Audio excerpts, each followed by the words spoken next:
How you doing, Professor? Thank you for letting me turn this speech in late. My brother is somewhere over there. He might be making some noise, so I'm sorry for that in advance. Right, let's get started. In 2016, more than 1.9 billion adults 18 years or older were overweight. Of these, over 650 million were obese. These are confirmed facts from the World Health Organization, which help us to clearly see just how big the obesity issue is in the United States and in the world. Other sources from various places have also shown the magnitude of obesity in the world and how it has become a worldwide problem.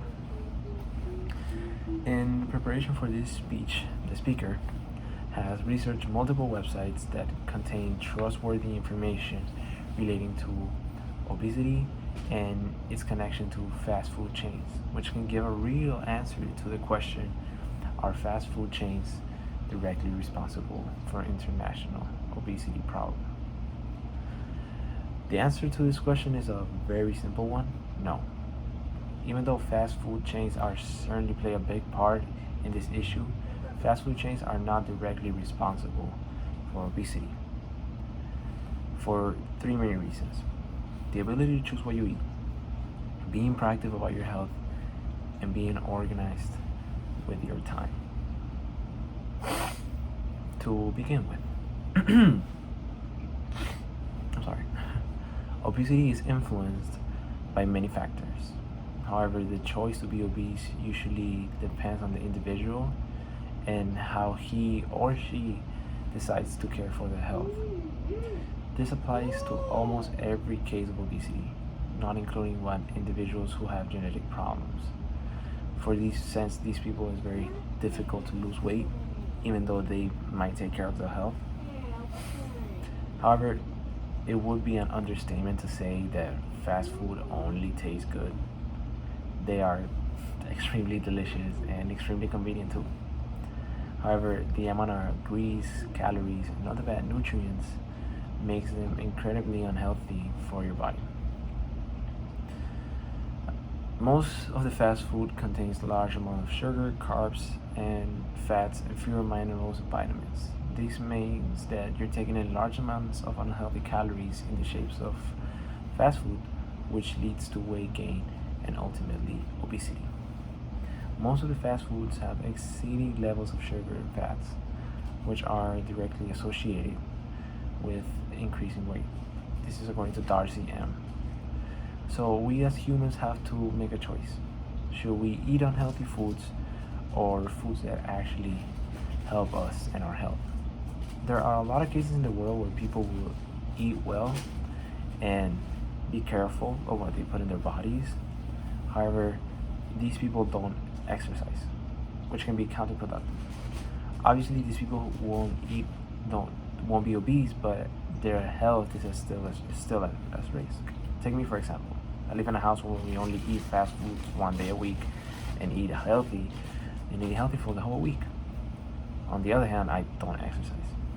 As you can see, I'm not overweight, but I still have a long way to go to achieve a healthy life.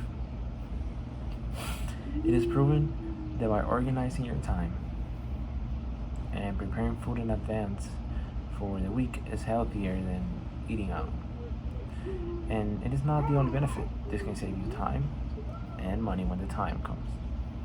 And it also helps you establish a routine, which is better for your organizational skills, which you will be needed if the person is trying to start exercising.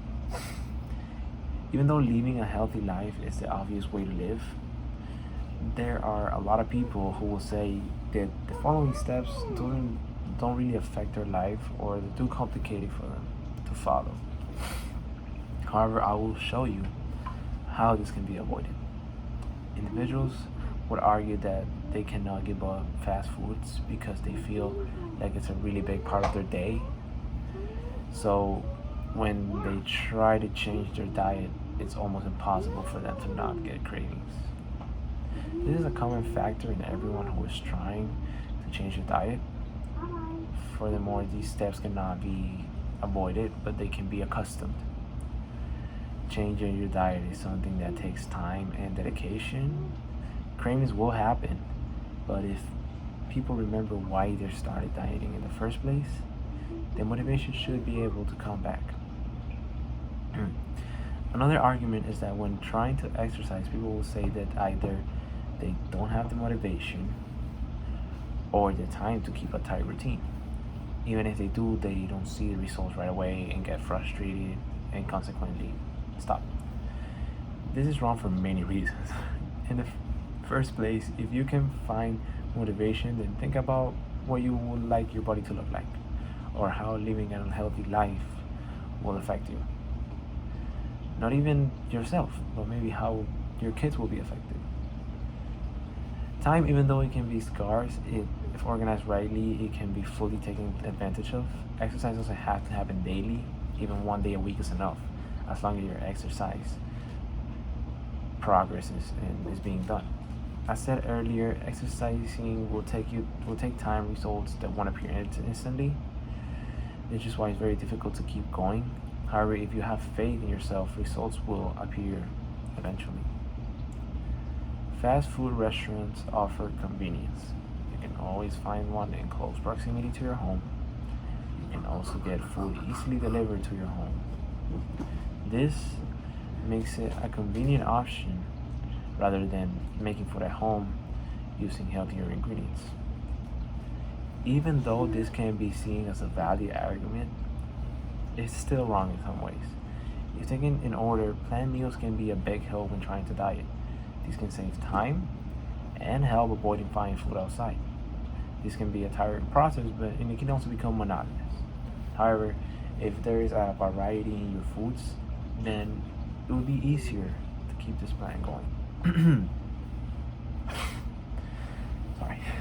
If these steps and suggestions are followed correctly, obesity can completely be abolished. Food chains should lower the price in their healthy options so it would be more accessible for regular people to buy these foods. And the fast food chains wouldn't go out of business at the same time. We as a whole can start looking forward for ways to make dieting and exercising more enjoyable, finding good healthy recipes, exercising with friends at convenient times, getting the word around to make fast food chains lower their prices for healthy foods. These are just a few ideas for the world to help abolish obesity. In conclusion, the ability to choose what you eat, being proactive about your health, and being organized with your time. These are just a few of the steps being taken to help people who are overweight. If we all take these steps to help ourselves or people who we know to stop this huge issue in our world, if we follow these steps and take care of the people we know that need help, there can be a lot less than 1.9 billion adults who suffer from overweight.